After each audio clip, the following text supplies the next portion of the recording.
last year I had twice. I walked downstairs and I had little snakes in my Oh, garage, probably on three occasions. This is the crazy part. Like you're into somatics and some other stuff. Like I had dreamt about snakes. Just one night I wake up and I'm like, my wife's like, how'd you sleep? I'm like, I was dreaming about freaking snakes and just so I found one in my pool skimmer that had curled up in there, and I was like, oh, "Okay, right here, the way to go, universe!" Right? Thanks for preparing me so I don't panic. So I just took him out in the grass, helped him get uncurled, and sent him on his way. I come downstairs, there's one in my basement. I'm like, "Dang it, man, are you freaking?" I get a little shovel and take him away. And then as it got colder, I found another one. And so I went and re-sealed everything in my basement. So that's why when you started talking, I got to looking like, wait a minute, I haven't looked today to see if oh, I. where's the snakes? um, Yeah. Fortunately, we don't. I'm so high up in the mountains here that there's very few snakes that are up at this elevation because we get snow up here. And yeah, not a lot of snakes can handle snow. So we at the start of summer, we don't. I've been snake free. At the start of summer, I hear my daughter's going out back, and I hear the doors. All the noises that you're used to hearing, like tink tonk, boom. She screams out this big scream, and I'm like, "All right, here she comes." My wife's like, "What'd you hear?" And I go, "Carousel, run back in." So she comes running back in. She goes, "Dad, there's a snake on the porch," and a black snake was right laying in front of our door, and she almost stepped on it when she went out. So I got the water hose and helped nurture him back into the woods. We quit killing. We don't try to kill anything. no, no, Um, no. We where I grew up at in kind of the foothills of California. It's yeah, about 1,500 foot elevation. Um, uh, and they have rattlesnakes. yeah, I never had any like on my property, but probably a mile away from my house, I was driving one day and I just saw kind of on a side road. I saw something coiled up, and it was a big, big rattlesnake, and it was going to down to the culvert in between the road and the freeway. There's this deep thing there. So I I rescue everything, right? you know right. so I stop my car, I put on the blinker lights, and I go over, and I'm stopping traffic, and giving this snake a place to go off where he's supposed to be at. Um, and he was just so cool looking. He was just you know minding his own business, just doing his thing, and I was. So yeah, we had a lot of rattlesnakes where I Have you live. ever seen them strike? Um, Like in person watching them, you walk up on it and you're like, holy crap, and they fire. I watched that a couple years ago. I'll tell you the story real quick and we'll jump on it.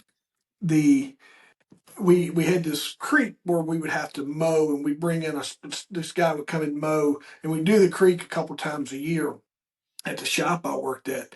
So on Fridays we always just had to make sure our lot was just, we wanted it to be dressed up, right? So the presentation for us was everything. And so the kid that ran the tractor, I would always go out about, 30 minutes, 40 minutes before quitting time and just talk to the guys in the shop, how's everything going, how we look, and just overlook the lot to make sure everything was like we wanted it before we went home on Friday. And that guy just moved. So me and him were walking over to the edge, and I was like, son, I'll tell you what, today is the best day of my life because this lot is the prettiest. And about as I'm getting it out, I see that sucker curl back and it fires and hits him in the steel toe boot. oh, And before I could get out, hey dude, we need to move. It hit that steel toe boot again. And I ended up just grabbing him and running with it. I ended up grabbing the kid and running with him. He's like, what are you doing? I'm like, it's a freaking snake hitting your boot. Oh man, it was neat. It scared the crap out of me. But it was, now looking back on it, everybody was okay. But watching that thing engage and oh how yeah. how fast and fierce that they strike. There was a story of they did a little documentary on it about a girl in the Grand Canyon that her and her family always went down to the Grand Canyon, and she's down there by the stream, kind of off away from folks, and she just just feels this pain in her foot. And so she said, what just happened? So she takes off her boot, and she's got what looks like a bite mark. Well, long story short, she's just gets worse. It just gets worse throughout the day. And the next morning she wakes up and, she can't walk out of there. Yeah. Her foot's so swollen up. And what it was a small rattler had just got one tooth in her shoe. And, yeah, they ended up helicoptering her out of there in a sling, which she thought was the coolest thing ever. You can imagine getting helicoptered out of the Grand Canyon in a sling. What a ride that would be. Well, let me tell everyone who I'm talking to. And folks, we're not here talking about snakes today. It's just how me and Jason's conversation started out. We started talking about snakes, and I'm not a snake person. He is, and he was educating me, and we got to sharing stories there as we were coming up live. But today's guest is someone who sits right at the intersection of science, faith, and freedom. And I wanted to pause there, man, because that's really cool. I was reading about you, learning about you, but science, faith, and freedom. I think it's really, really a cool sentence there, and I'm excited to unpack that. Jason Munson is an entrepreneur, investor, and certified neurochange solutions consultant who's helping people rewire how they think so they can show up differently in life and leadership. He runs a renewable energy e-commerce business. But more than that, he's a dad, a husband, and a man in a powerful season of expansion. Jason believes that we're not stuck. We're just wired that way. And if we change how we think, we change how we live. Couldn't be more excited, dude. I'll tell you why. Last Sounds night, pretty good. yeah, dude, last night, I had it pulled up. I was just sitting here looking at it, but before I do bios on the morning of and just kind of go through. And yesterday, and over the weekend, I had created a blog and some content and something I was working on the law of words and what words you say and how they shape you. And then I got to read and I was like, well, holy crap, man, this is perfect timing to have probably a expert on the show today to talk about this. And I love this work. It's absolutely helped transform my life. It spoke to me when other things that didn't. Throughout some of my struggles and life, and things and just processes started making way better sense as soon as I start learning about the work like you do. And I'm excited to share more of that with the rest of the world. So tell me this, man. I teed you up there, but tell me what a day in your life looks like. Okay. Yeah. So I think life is just this constant process of transformation. At least that's how it's turned out. For me, is I forget who said it, but he said that he was actually talking about traveling on a sailboat with your spouse. And people have like this dream about getting on the sailboat and going sailing across the Pacific or going in the Caribbean or something like that. And he says that when you finally get there, you find that there is no there, just yourself.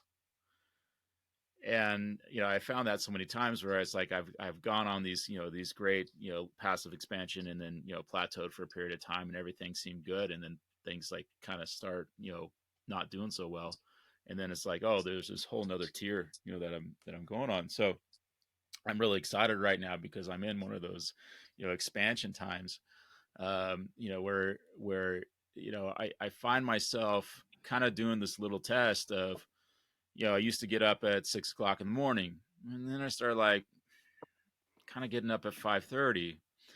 Then I'm kind of like, 5:15. It's like I keep on inching the alarm clock because I'm just kind of refining this, where my brain is ready to go and where it's ready to wake up and go. But no matter what time that is, I'm always doing the same thing. I really believe in what Jesus said. He said, when he said, put the kingdom first and all these other things will be added to you.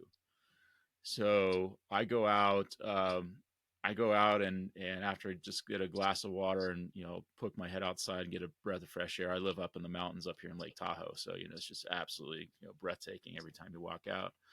And then I go sit on my couch and I put on a pair of noise canceling headphones and a pair of eye shades, and I just start praying. And um, I just, at this point right now, I can get up around an hour, before I'm done talking to God about everything that I want to talk to him about, you know. And so, and then from there, I'll usually do like another hour guided meditation. So, the first 2 hours of my day are spent talking to God and connecting with, with the field, connecting, um, with the quantum. And then I get into doing some reading and doing some studying and stuff like that. I'm all about, taking care of yourself first.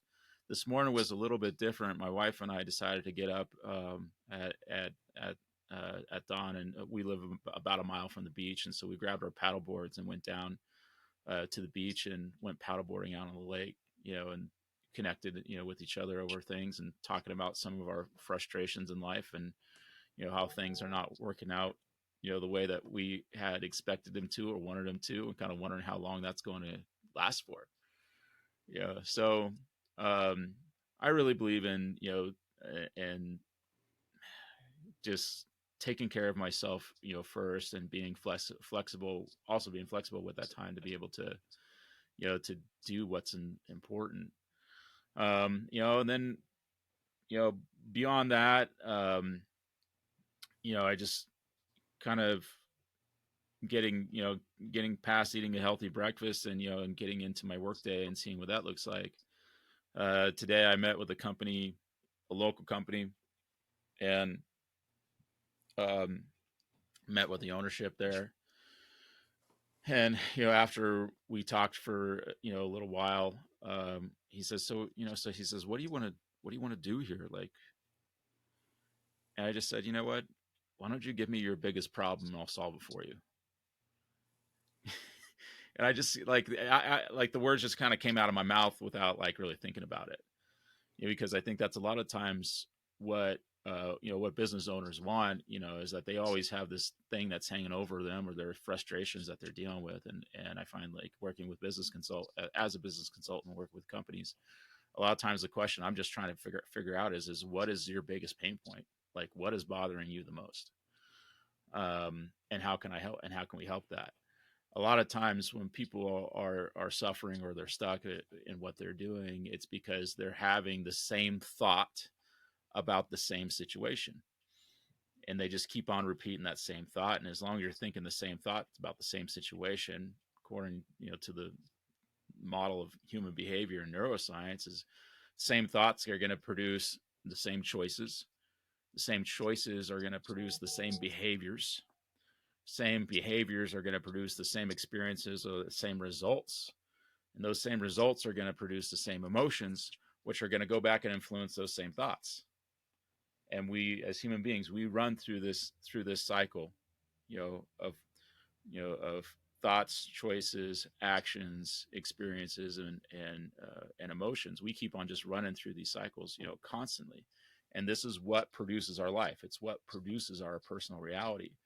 And what what my job, part of my job is, and part of your job as well, is like, you have to get people to think new thoughts about the very same circumstances that they're having, the very same situation. If they think a new thought, then it opens up a whole new level of possibilities to them. And we get stuck I get stuck in my patterns. Yeah, all of us do. We get stuck in our patterns. We get stuck in our habits, and we need that spark. We need something to come along and to get us out of that. And I think the more often that we have those situations, when we're able to take action on them, then the better progress that we make in life, and the better people we become, and the better servants we become to others. The more value we provide, and the more value we provide, the more we get paid ultimately. My buddy Cashflow Mike frames up when you go into businesses like that is sometimes we go in with a problem we see, not the problem they feel.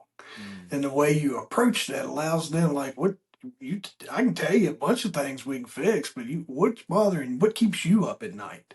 What's when you ask that business owner of sitting down and just saying, I can deliver content on whatever, this is things I saw or just in the walk in, but what is the things that are keeping you up at night that's making you worried? That's what we want to fix.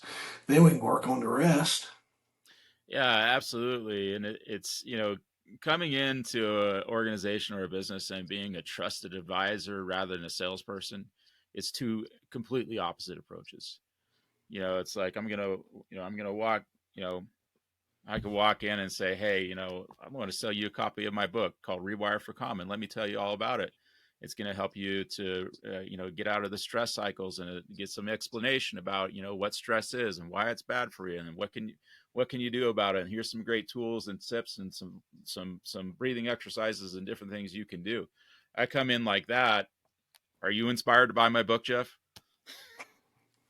That's right. No, no, not really, but it's like if I come in and I say, and I, ask the question, I say, so what's the biggest challenge that you're having with your business? I don't know that I can even solve it. I'm not sure if I'm your guy at all, but if I can understand a little bit more about what you're going through, you know, maybe I could help, or maybe I can direct you, into the point or to the person who can help you. So, you know, tell me more about what you're dealing with. And people want to talk. People, it's one of our primary needs as human beings is we want to be heard. And so when you get somebody there that's really wanting to listen to what's going on with you and asking more questions to really get the understanding of it, that's the best like rapport building strategy that you can do. And one of the guy who had a real big impact on me, he won't talk about his product at all. He'll just talk about their thing, and he'll once he really gets them connected with their pain, with what's really causing them the problem, he'll ask this question. He'll say, so, and it's just so I have a magic wand here. I have a Disney wand. He'll say, so if I could just wave a magic wand and fix this for you, how would you have me fix it? And when he first told me that question, I'm like, what a genius question. Because now they're telling him how they want to be sold. And then he just asked the question, okay, I think we could probably do all that. What kind of budget do you have for this? Is this a $5,000 to $8,000 problem, or is this an $18,000 to $25,000 problem? He has them tell them their price, and it's like, okay, I think we can do this. It's going to take this amount of time. You've got the budget to do it, and we can probably start on it next week. Get you going. How does that sound? And they say, great. He hasn't even shared with them what his product is. He just sold them on the solution, So I think really, really, really great, advisors, really great advisors know how to do that, really well. I And teach at Jason. I try to teach folks in retail or whatever it might be, products, services. Like I teach that same thing: sell the outcome. Sell I own a gym, and it's easier in fitness. Like, hey, in 6 months, I want you to close your eyes in 6 months, and you're going to be in that outfit that seems a little tight right now, and you're going to be at at your favorite dance, or you're going to the favorite your date night's going to be a little bit right. You're at the beach, right? So we're able to do that. But I also apply that in other areas of just when you're selling something, like sell it from the standpoint of the problem it solves. Not that's just I think it just leads to the simplicity. It's a great understanding. It's not over salesy, and it creates connection and buy-in from. So I could totally see in that just being an amazing close. Magic wand's a good one. I use that in law enforcement. The magic wand will take you a long way in confessions and law enforcement and things along those lines too. So that's a good one. yeah, I knew what, and this really goes into the neuroscience behind what you're actually doing there. Whether it's getting somebody to buy a coaching program or getting somebody to to join your gym. when you're asking a person to live into a future, think about what it's going to be like, when you're able to get in that dress, or you show up at your daughter's wedding, or whatever the outcome is. First you gotta find out what the outcome is. So what is which is, I'm sure it's such a great question as somebody who's interested in the joining the gym. It's like, what are you here for? Yeah. What are you here to get? And then saying, okay, so I want you to think about what it's going to be like 6 months from now, when you're on that vacation with your husband for your anniversary, and you're in that bathing suit. What is that? I want you to think about that. And then the next question is, how would it feel? How does it feel to be there? And so this is where we're getting the neurology of the brain involved. So you're actually getting the person to build a neurological network inside of their brain for something that hasn't happened yet. You're creating a memory of the future. And that's really powerful, because the brain can create that memory of the future, but every time they think about that future event, and they feel the emotion inside their body of what it will feel like. Our bodies are so objective that they don't know the difference between the actual experience and the experience that we're imagining inside of our heads. We actually feel it as if we're already there. And that gives some feedback to the brain that says, I'm feeling this as if it's already happened. And our brain and our bodies are so objective, they don't know the difference between the actual event and the future event. And so then the brain starts going to work and saying, wait, there's some discrepancies here. I need to make some different choices. I need to make some changes. And so our subconscious then starts going to work on us. And this is where we'll have those, we'll have those moments where, like, oh no, wait, oh no, I can't go do that. I'm supposed to be at the gym. Oh no, I can't eat that. That doesn't fit. That doesn't fit the meal plan or the diet that I need to stick to. But it's more than just the memory. It's combining the memory and the emotion, the stimulus and the response together. When you have those things working together with the brain and the body, we start programming our brains and our bodies on a subconscious level to start doing the things that we need to do to get to the place that we want to be, because we've already fallen in love with that future event.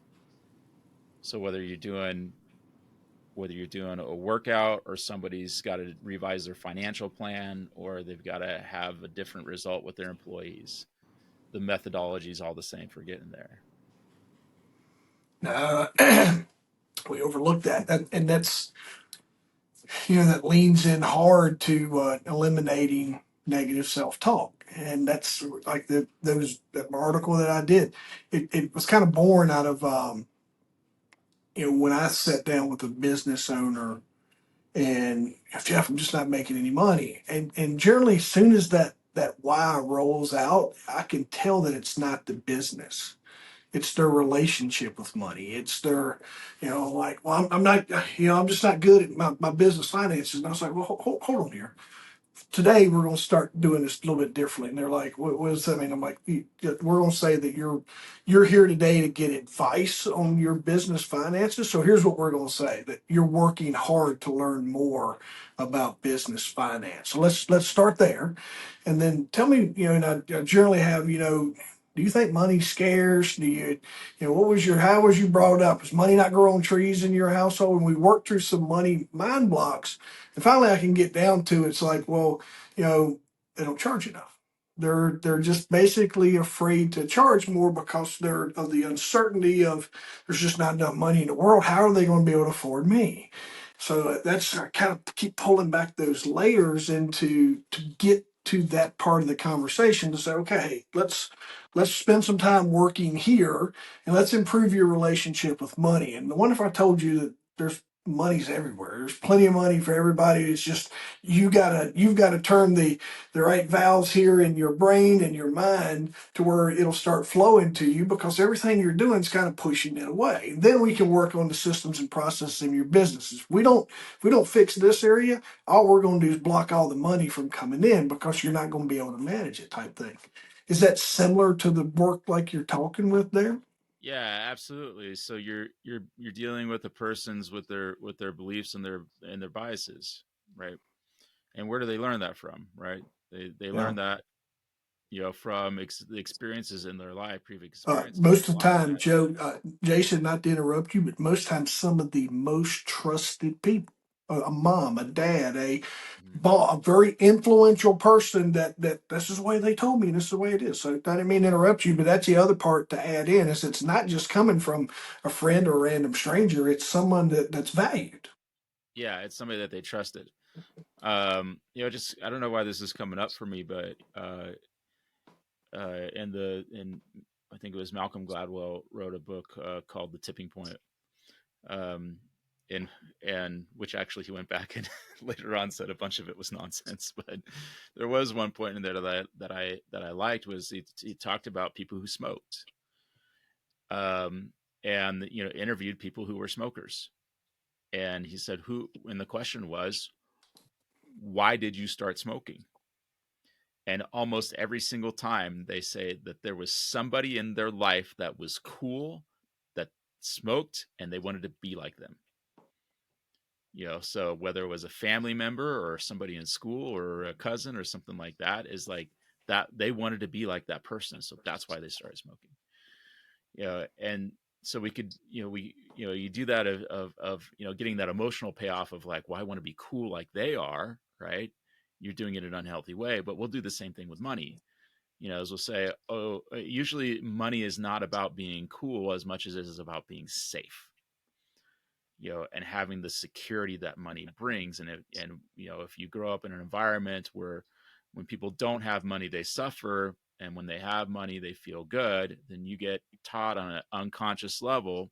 You get those neural networks inside of your brain that are all firing off together, that have these beliefs about money, and we go off into the world, operating under those beliefs, under those assumptions, under those biases.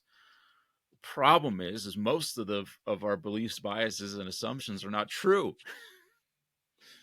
So you got, the guy you're coaching in the business, and you unwrap those layers, and you find out that there's these beliefs about money, and these beliefs aren't even true. They're just something they got taught to them by somebody that they loved, or that they cared about, or who loved and cared about them. So the process of developing a new belief system, that's hard, because when you've been thinking a certain way for a really long period of time, you have a habit of thought. You're not even thinking about what you're thinking about. It's just happening. So to introduce a new thought, about money, for your client, is difficult to do. But when you add that component, if they can fall in love with the result associated with that new belief and get the emotion involved there, that has a real powerful effect on getting people to change. But I love what you're doing there, and I think that what you're describing is really a fantastic skill. Being able to coach people in business is to look beyond the surface and find out what's really going on underneath. What is really driving people's behavior. When you get into the work that you do, and we're explaining using kind of that scenario and others that may be better fit for here, but we always you use the terms, you're not stuck, you're just wired that way. But that's all. I mean, that's, we hear that say. I'll use another example in kids athletics. My both my kids are heavily into stick and ball, and sometimes that stick is struggling to find that ball, and you'll hear in the stands, "Oh yeah, she's in her head, or he's in his head." And I went, "Oh, hold on here, all right, how do we get them out of there?" Right? It's like, so it's going, speaking into what you're saying, you're just wired that way. But can you break down that rewiring process that you use and what that looks like practically for someone that's listening to kind of help guide them on that? Sure. Well, I think the first step is determining what's not working, for you. And sometimes that's where you need, a Jeff in your life, as somebody who can see your blind spots and to say, hey, this isn't working for you. And and some of that really has to do with results, because we'll trick ourselves into believing that everything's okay. You know, you'll have a lot of, you kind of using the gym metaphor, is that you'll have a lot of people that will convince themselves that obesity is okay, that it's not dangerous for them. And there's a lot of reasons and causes by why people get there, to the point where they're obese. But you sit down with with any doctor, any health professional, and they will tell you it's dangerous for you. So until you kind of get to that point, where you say, okay, now I've got to do something about this. My belief has changed about my circumstance, my situation, that this is no longer okay to stay this way. So now I've identified, something that I need to change about myself. And then it's about identifying what are the thoughts that are around that thing. What are the actions and behaviors that a person is taking? And then what are they feeling when they do that? The feeling is the payoff, right? We're all going for this emotional payoff. It's the emotion is a chemical that gets produced inside of our body. And those chemicals we describe as emotions, they're highly addictive. We don't do anything for nothing. We're always looking for that emotional payoff.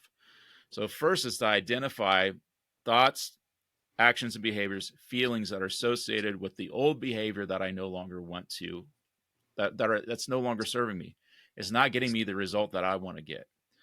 Well, then you have to identify, okay, if that's true, then the other side of that is, how do I want to think?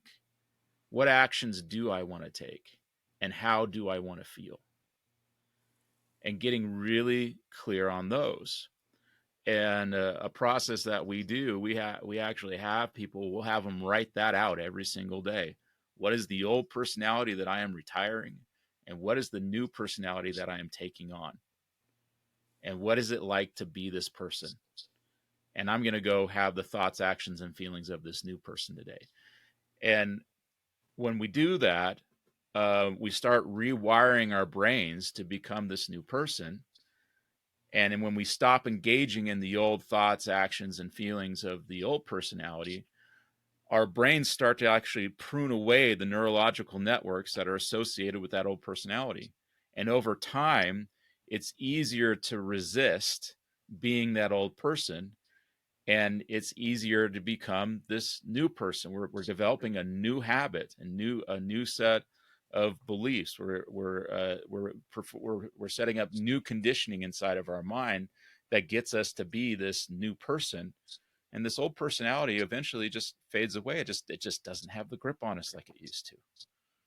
And for me, I believe that life is just this process of taking on the new and leaving off the old, identifying who we need to become and who we need to leave behind. And it's hard and it's challenging and it's frustrating, but that's how we grow into becoming, better people. And it's how I'm trying to help my sons now. They're 14 and 15 years old, to gravitate on to, no, you're not stuck. No, your brain is wired a certain way, but that's not finite. Who you are can change, and it's just a process of being able to do it. But once you know how to do it, you can replicate it. You can replicate that process throughout your life, and you can make it easier for yourself to be able to become that new person that you want to become. I feel like I'm rambling. No, dude, I can listen to it all day, man. You're spot on. Your son my son approaches things differently. Um, we got to see Bristol. We went to I'm 300 from Bristol Motor Speedway, so I went and saw Braves in the Reds game inside the racetrack over the weekend. I don't know if you keep up with baseball or anything. It was a big deal. There's supposed to be like 94,000 people there to break a MLB record, and I'm working just customer service and flows, and I have an understanding of when something's a little amiss in business. And so they had just way too many people in an area. It rained. They didn't have enough food. So I was just listing because I'm actually working on a pretty. I'm working on one of my next workshops will be on just delivering excellent customer service. So I was mentally making a note everywhere I walk in. And I was telling him about it coming up the road, and he was like, and he helped me reframe that. And he goes, I said, listen, man, these right here. I said, I feel like I'm griping here. And he was like, yeah, you are. Uh, and I go, I was just pointing it out. And he goes, Braves won, Dad.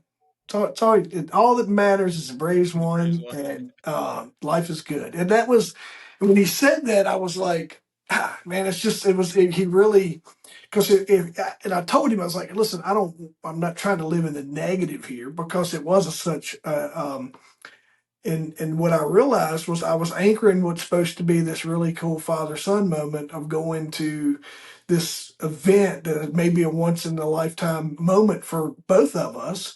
And I was putting all the negative stuff on Front Street. And he was like, he was he overlooked every bit of that. Just even for he was like, "Hey, we got to go to a really cool place and watch a cool baseball game." And it rained, like we had to go back the next day, and we spent whatever. But he was just like, "Yeah, no big deal." And so that really helps me sometimes, because his my influences over the years were different, and just how I teach and all those things. So I was very appreciative to the as you said, you were mentoring your kids. I'm very appreciative when my kids mentor me. Yeah, they Because mentor here's your kids. Jason, I tell you that to tell you this, because I've got 50 years of positive and negative influences, Mm. and my whole goal when they came along was not to let any of those negatives over influence them. And it was just really cool that he's able to turn it around when I get in. If I go back too far and start pulling on old influences, those guys are able to stop me and kind of help get me back into the positive. So it's really, really neat to watch that happen over the weekend. How old are your kids? 15 and 13. 15, 13. Okay, I got 14 and 15, so Yeah. we're right there together They're on right there together.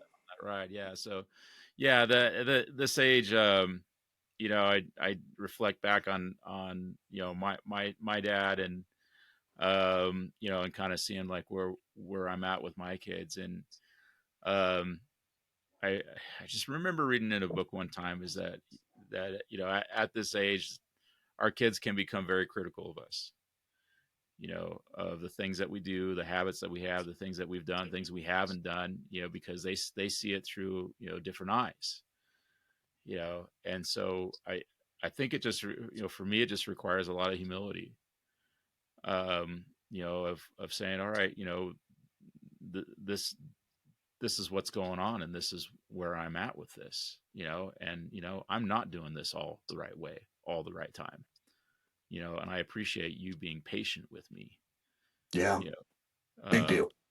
because, man, there's, I was my oldest, he's so smart, he's so smart, he recognizes, Yeah.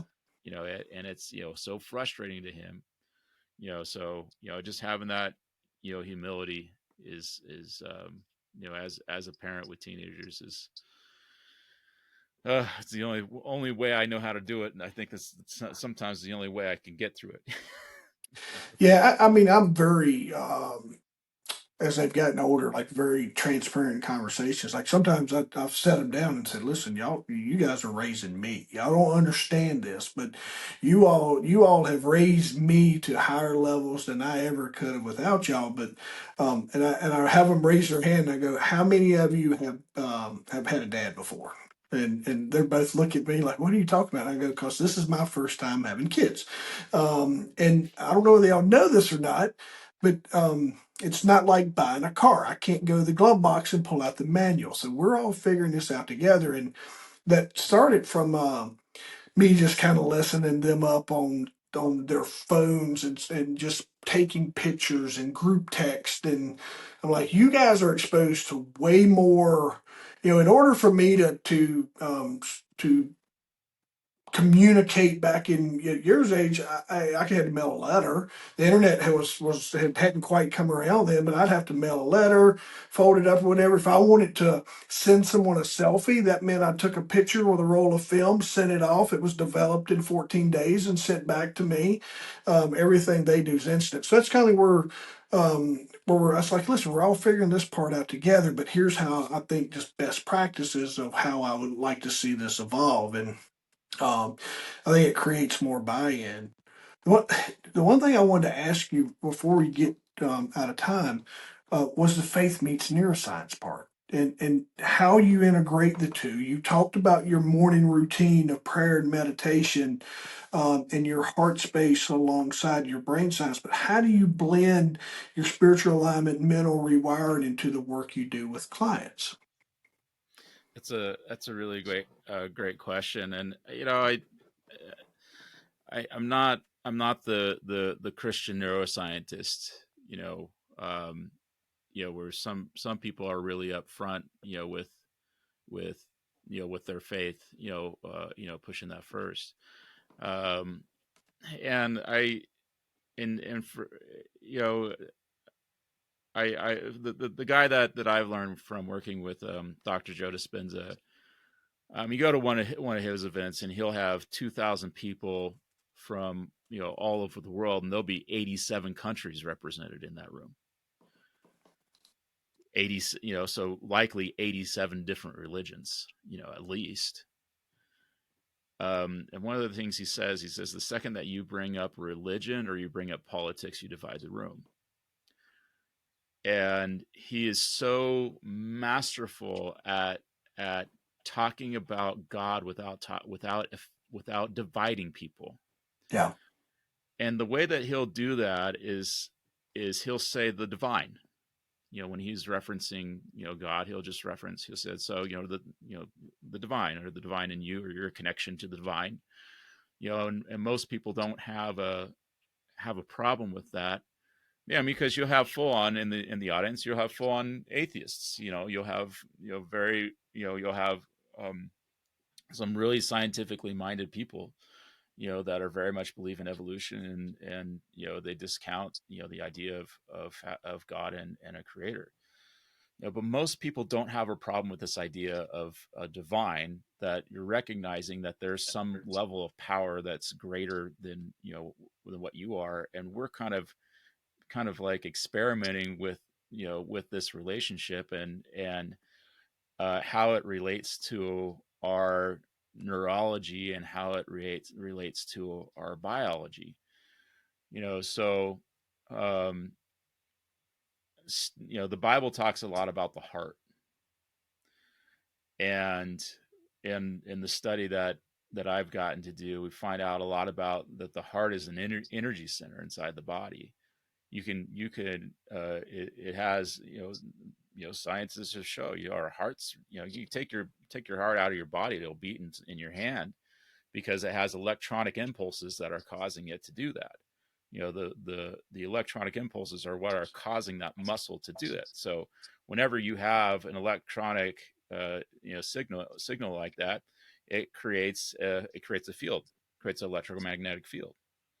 We can measure that electromagnetic field 9 feet out of the body.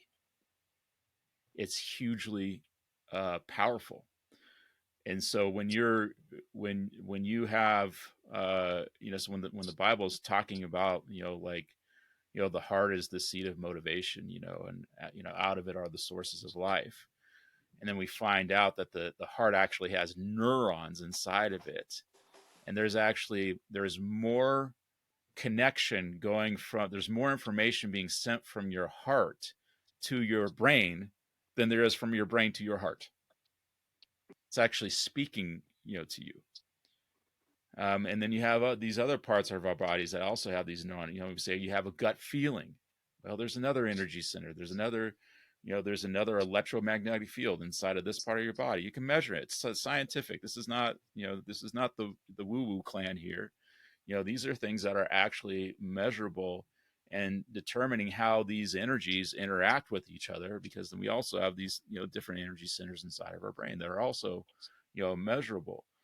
So when you know when I read the Bible and I'm studying faith and I'm reading about the heart, reading about the brain, so I'll give you an example.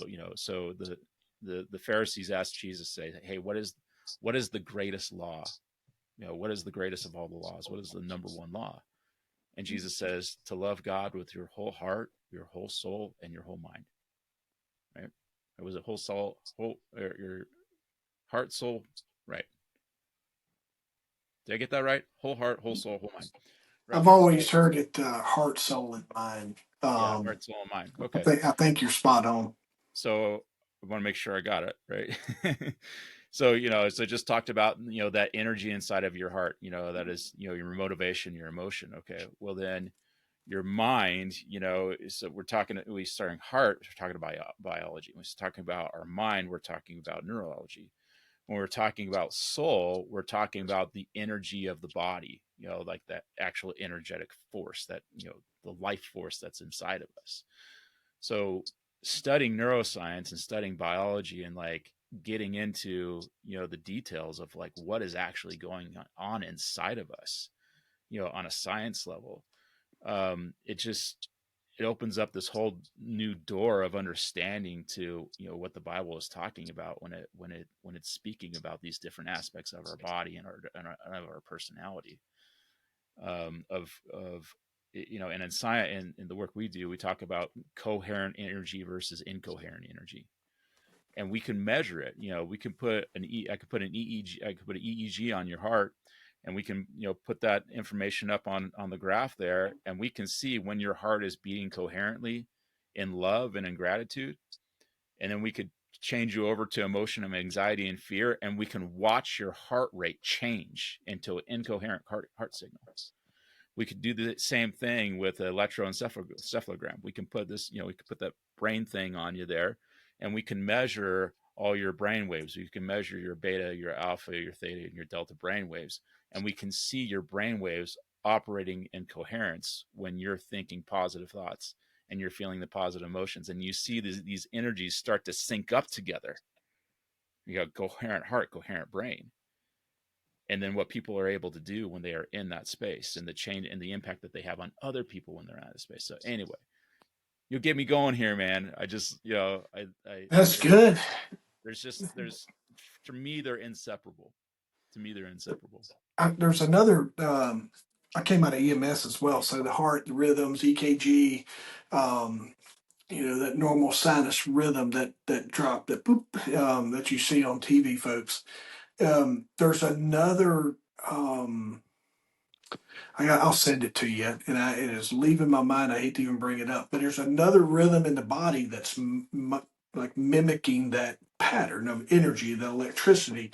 And when they hooked it up, or it came from something, they were like, "Oh, this is the same as like a person's heartbeat. It follows that same cadence of that electrical." But it may have been. They found some new, they call it a heart in your calf. I saw something the other day where they had found a new muscle that mimicked, it had some electrical activity that was in your calf. And it caught my eye because my calves are massive and they hurt my shins all the time if I don't stretch good. So I was like, calf, and looking for, like, oh, I got a heart in my calf now. That's even more reason that I'm going to be miserable sometimes. Tell me, we're right on top of time, but I had just a couple things I wanted you to unpack for me real quick. Tell me about the book and why folks should read your book, and what all that helps folks find clarity in. And then I wanted to know how people can connect with you and kind of those clients that you serve. But tell us about the book real quick, or take as long as you need. So Rewire for Calm, how to break the cycles and stress and thrive. It goes into what have talked about here, is that uh, we go into stress as actually becomes a habit. It becomes a conditioning, where things happen inside of our lives that cause us to go into stress, and some of them are very predictable. So the first part of the book is going into why is stress bad for you, and how does it affect your brain and your biology, and and how does that actually make you sick? Physically make you sick. What is the relationship between stress and disease? and why is this, why is this bad for you, and what is it doing to you? So that's kind of the, the first part of the book. The second part of the book is talking about, how do we get out of, well, first of all, how do we avoid situations? So if you can predict a stressful situation is going to happen, then you can also choose your response to it. We don't have to get angry, upset, and anxious about everything that happens in our life if we know it's going to happen. We can actually choose our response. But for the situations that we can't choose our response, the trick is, how do we get out of stress faster? Things will happen to some people, and they will live with those stressful emotions for years and for decades. They keep on replaying that event that happened to them, whether it was with, a parent, or with a relative, or they got into a car accident, or, they made a bad decision, whatever. They'll replay that same situation for years and keep those same stress chemicals being brought up inside their body. And those, then, later on in life, they're dealing with, different types of diseases that are related to that stress, and they thought it was what they were eating. It's like, well, no, it wasn't what you're eating. You put yourself into stress for 20, 30 years, fixating upon that damage that somebody did to you. You shut down your digestive system, and you can't digest any food, and now you have stomach cancer. Okay. The lines are starting to be drawn more clearly to what happens to people in stress. So, the book gets into, what can you do about it? Identifying when you're in stress, and then what actually, can you do about this? We transfer this over into businesses and organizations. If you have a culture of stress inside of a business and organization, people get very narrow focused, and it shuts down their creativity, and they're not very good at solving problems or identifying opportunities inside the company. And you'll see businesses lose money this way when you have people that are in high stress organizations. It's crippling the business. And you'll have people who show up in their jobs. Number one, they'll be there, but they've already quit in their mind. Yeah. And they're just looking for the next thing. And they will show up, and they will do the minimum amount of work that they have to do in order not to get fired. And you'll see the symptom is the increase in sick days. Yeah. They will take all of them. People who are in love with their job, they hate getting sick. They hate taking time off because they love what they do. And when you have thriving companies that are low stress, that are high in creativity, you don't have high sick days. People only show up when they really are genuinely concerned that they're going to give somebody else a cold or something like that. So that's the work a lot of the work that I do in businesses is define, like, what is the problem inside the culture, and what are the symptoms of that, and how do we help the culture to change the way that they're thinking about that circumstance so that they can produce a different result. And usually that's tied to the bottom line of how much money the organization is making. So if you want to get in touch with me, you can get right on my calendar you go to meetwithjason.net. Meetwithjason.net. You can get on my calendar that way. If you want to find out more about the training that I do, and that I find out some more information about me, you can go to neurolinkers.com. Ideal client that you would like, hey, if you're in this, do you have an ideal client avatar that you like to put out there, or just you're open to anybody who's looking to work with Jason? Yeah, because I teach on neuroscience, I tend to work more with people that are in medicine. Yeah. So that just seems to be the clientele that's more attracted to me is, so working with nurses, hospital administrators, usually people that are in HR, because people in HR, they see the problems that are going on inside the organization that a lot of time the management can't see, and being able to tie high stress to low performance that's affecting the bottom line of the company. Sometimes senior management can make that connection when it's coming up through HR manager, but department heads of hospitals that have budget for hiring, training, and stuff like that. But the other one I started working with is with nonprofits. We're working with the local CASA, which is an advocate for young people going through the juvenile justice system that need a mentor along their way. Also living with a organization here that helps women that are in violent situations, violent relationships. Work with those organizations because their teams and their leadership really needs to be having a strong, cohesive culture, and that's the thing that we provide. And it connects me to the businesses and organizations that are supporting those organizations. So You're available nationwide or worldwide. You're not just confined into your Lake Tahoe region. nope, nope. You, The you, quantum field connects us all. So that's right. That's making sure. yeah, mostly work in the United States, but Yeah, we have the consultant group that I work with. We're all over the world. We're in Africa, Dubai.